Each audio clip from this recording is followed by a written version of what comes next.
안녕하십니까. 수출입은행 금융지원 프로그램 발표를 맡은 김응화 팀장입니다. 수출입은행에 대해서 이제 낯설어 하시는 분들도 계시고 잘 아시는 분들도 계실 텐데 아주 쉽게 설명을 드리면 크게 두 가지 업무입니다. 하나는 이제 구매자 금융입니다. 해외 정부가 물건을 한국에서 사고 싶은데 당장 지급할 돈이 없습니다. 그럴 때 OECD 수출 신용 협약을 지키면서 내가 너네 나라로부터 물건을 살 테니 할부 금융을 해달라. 이제 쉽게 말하면 그렇게 설명드릴 수 있는데 그 구매자 금융을 제공하는 게 수출입은행이고 이와 연계해서 해외에서 대형 인프라 프로젝트 파이낸싱 방식으로 할 때 장기 20년, 30년 대출을 진행하는 게 또 큰 수출입은행의 업무입니다. 그러면 수출입은행이 지금까지 해외 항만에서 지원 실적이 있느냐? 프로젝트 파이낸스 방식으로 솔직히 아직 저희가 지원 사례가 없습니다. 그 이유가 이제 여기 PT에 적지는 않았지만 이제 교과서적으로 보면 해외 항만 PF에서 가장 중요한 리스크가 세 가지가 있습니다. 하나가 이제 디맨드 리스크, 수요 리스크이고요. 앞서 다른 기업에서 말씀해 주셨듯이 MRG나 정부 보증이 없는 순수 민간 사업 위주로 진행이 되다 보니 해외 항만 PF 사례가 국제적으로도 없습니다. 두 번째는 이제 연계 인프라 리스크입니다. 항만 자체적으로 이제 사업이 성공되기보다는 주변 배후 인프라가 정부가 공급해줘야만 그 항만이 수익을 발생할 수 있습니다. 세 번째는 이제 컴피티션 리스크입니다. 정부가 그 항만 사업에 대해서 독점적 권한을 어떤 방식으로든 부여해야 20년 넘는 장기 대출이 순수 PF 방식으로 진행되게 됩니다. 이러한 이유들 때문에 지금까지는 이제 해외 항만 PF나 구매자 금융으로는 수은이 지원 사례가 좀 없었는데 이번 설명회가 이제 항만 물류로 끝나는 게 아니라 항만 물류 인프라 사업 설명회입니다. 연계한다면 여러 가지 지원 방식이 나올 수 있을 것 같습니다.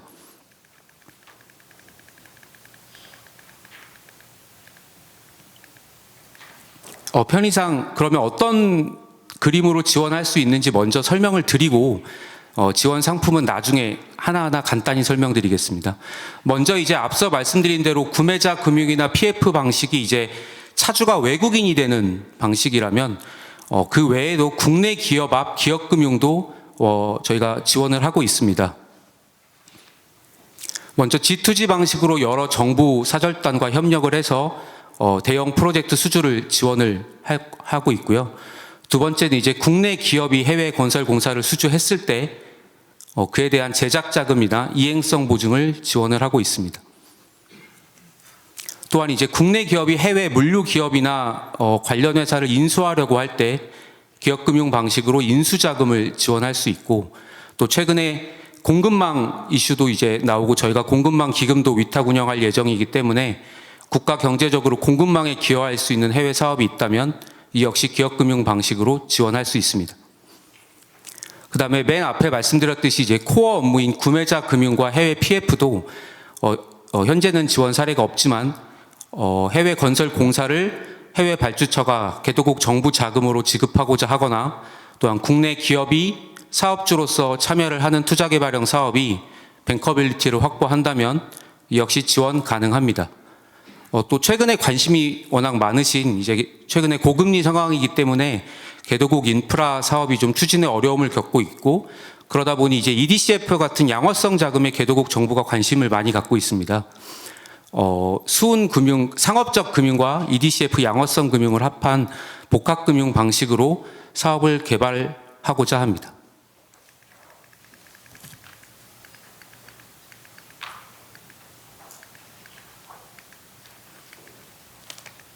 예, 간단히 이제 지금까지 말씀드린 이제 그 큰 그림 하에서 개별적으로 이제 저희 상품을 설명드리겠습니다.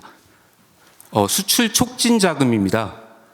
내수에서 수출로 전환하거나 즉 시설대라든가 R&D를 지원할 수 있는 자금이고 차주는 국내 기업이 됩니다.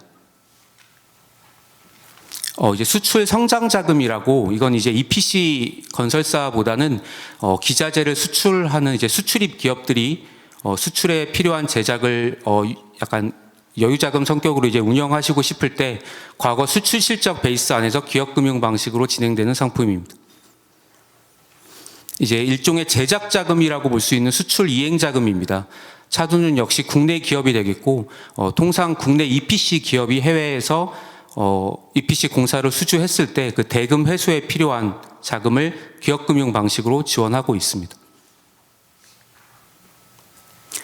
요게 이제 맨 처음에 말씀드렸던 이제 구매자 금융에 기반한 가장 코어인 이제 수출 기반 자금이고, 차주가 지금까지 설명드린 세 개 상품과는 다르게 외국인이 되는 상품입니다.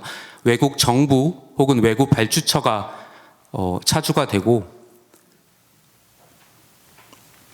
이 재금, 만약에 이제 이 상품은 이제 그 수출에 기반해서 지원을 하게 되고, 또 OECD 수출 신용 협약을 따르게 해야 되다 보니 여기에 적진 않았는데, 그 수출 신용 협약 규정이 계속 바뀌게 됩니다.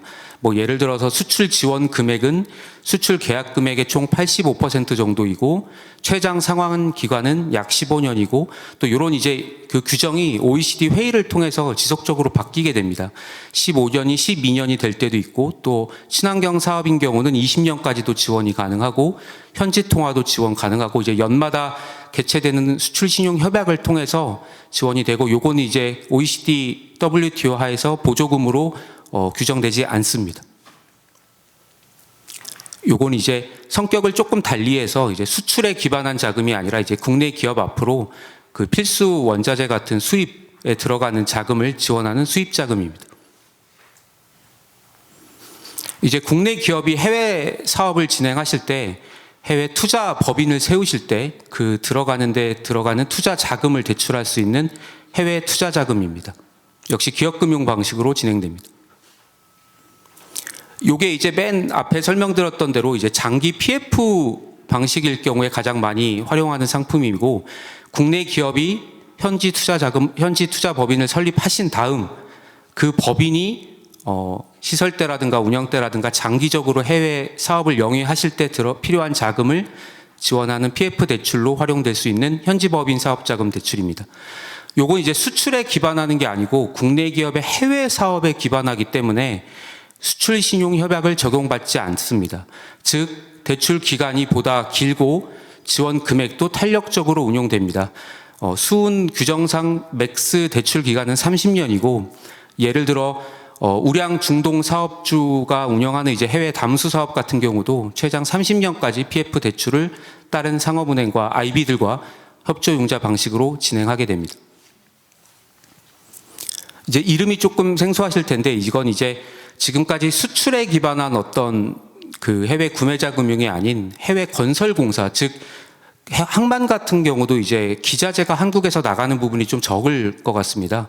그런 경우는 수출에 기반한 과거 좀 이렇게 타이드 방식의 자금보다는 국내 기업의 해외 사업을 활성화 지원한다는 좀 해외 건설공사, 외화가 등률이 부족하거나 또 국내 기업의 해외 지사가 계약 당사자가 되거나 이런 경우에 활용할 수 있는 자금이고, 이 역시 이제 차주가 해외 정부가 된다면 OECD 수출 신용 협약을 적용받아야 합니다.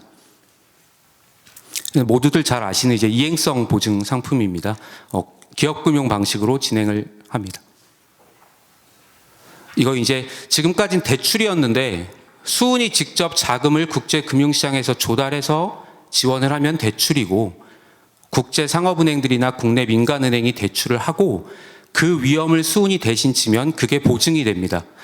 지금까지는 이제 대출과 보증이 꼭 연계해서 지원해야만 했었는데, 최근에 시행령 개정을 통해 현지 통화금융이 필요한 사업에 대해서는 예외적으로 대출 연계 없이 보증만 지원이 가능해서, 뭐 예를 들어 인도네시아라든가 베트남이라든가 개도국 현지 통화로 진행이 되는 사업에 대해서는 100% 보증만으로도 지원이 가능하게 됐습니다. 요건 지금까지 이제 사업에 대한 여신 금융 상품이었다면 조금 비금융 서비스인데요. 저희가 예산은 그렇게 크진 않지만 뭐 해건협이나 카인드 같이 FS 사업 지원도 하고 있습니다. 뭐 국내 기업이 이제 사업주로 참여하려는 투자개발형 사업에만 지원을 하고 있고, 건당 예산은 뭐 대략 한 15억 원 정도로 추진되고, 사업이 성공된다면 이제 나중에 성공불 조건으로 이제 수은 금융이 연계가 된다면 나중에 환입하게 됩니다. 이것도 이제 그렇게 사례가 많지는 않지만 앞서 말씀드린 대로 이제 고부가 투자개발 사업을 장려하는 측면에서 저희가 지분 투자도 제한적으로 운영을 하고 있습니다. 다른 이제 저희가 재무적 투자자 역할을 하기 때문에 보통 우선주 성격으로 지원을 하고 있습니다. 요건 이제 대표적인 그 앞서 말씀드린 두 가지 방식을 그림으로 조금 구조도로 설명을 드리겠습니다. 먼저 이제 수출 지원 방식입니다. EPC 공사 혹은 엑스포트 콘트랙트를 한국 기업이 수주했을 때 그 개도국 정부한테 수출입은행이 구매자 금융을 제공하는 방식입니다. 개도국 정부에게 건설 대금을 제공하고 개도국 발주처는 동자금으로 이제 수출 자금을 결제하기 때문에 국내 기업은 수출 대금 회수 걱정 없이 공사에만 집중하시면 되고 나중에 자금은 수은이 개도국 정부로부터 상환받게 됩니다. 이건 이제 국내 기업이 사업주로 참여하는 투자개발형 사업의 PPP로 저희가 PF 방식을 지원한 사례입니다. 한국 기업이 사업주에 들어가고 EPC나 O&M에도 한국 기업이 참여할 수 있습니다. 지원 금액이 탄력적으로 적용되기 때문에 한국 기업의 사업주 수준, 참여 수준, 또 EPC나 O&M 참여 수준 등을 고려해서 탄력적으로 적용되게 되고 대출 만기도 아까 말씀드렸듯이 30년까지 적용이 됩니다. 간단히 그냥 다들 잘 아시겠지만 이제 그러면 PF가 뭐냐 하실 텐데 이제 국내 부동산 PF랑 다르게 이제 저희가 말씀드리는 PF는 해외 프로젝트 파이낸스 방식으로 이제 순수 PF입니다. 해외 그 사업에서 발생하는 현금 흐름이 상환 재원이 되게 되고 아무래도 간접 비용 같은 자문 비용 같은 게 좀 많이 들기 때문에 사업 규모가 너무 작은 사업보다는 좀 대형 사업에 어울리는 측면이 있고 아까 맨 처음에 말씀드렸듯이 이제 해외 항만만 순수하게 본다면 국제적으로도 항만이 PF 방식으로만으로 성사된 적은 사례가 거의 극히 찾기 어려운 상황입니다. 지금까지 말씀드렸던 대로 이제 사업 초반부터 여신 이양서 발급부터 국내 기업 앞 제작 자금, 그다음에 이행성 보증, 그다음에 해외 투자개발형 사업 지원까지 저희가 종합적으로 금융 솔루션을 제공하려고 노력하고 있습니다. 모든 걸 다 지원한다면 이렇게 가능한데요. 저희가 지분 투자도 하고 FS 지원도 하며 한국 사업주가 사업을 발굴한다면 대출과 채무보증 방식으로 해외 PF 방식으로 장기 대출을 지원하게 됩니다. 이건 이제 저희는 이제 상업금융 담당인데 저희 EDCF 본부가 아예 따로 있습니다. 기획재정부가 위탁 운용해서 운용을 하고 있고 국가 등급이나 이거에 따라서 이자율도 다 달라지게 됩니다. 최근에 개도국들이 재정 부담 때문에 EDCF 사업이 관심이 많고 사업의 규모도 과거에는 좀 작았는데 최근에는 점차 대형화돼서 1억 불 이상의 EDCF 사업도 많이 발굴이 되고 있습니다. EDCF 홈페이지가 별도로 있는데 거기에 모든 EDCF 사업의 입찰 공고가 뜨니까 참고해 주시면 됩니다. 간단한 이제 절차인데 EDCF 사업은 이제 초반부터 개도국 정부랑 협의를 해야 되는 게 좀 필요하다 보니 사업 초기부터 정보를 얻으시는 게 필수적이라고 보시면 됩니다. 앞서 말씀드린 여러 상품과 또 저희가 갖고 있는 툴을 활용해서 항만 물류, 그다음에 항만 물류에 연계된 인프라 사업에서도 좋은 성공 사례가 나올 수 있도록 열심히 지원하겠습니다. 감사합니다.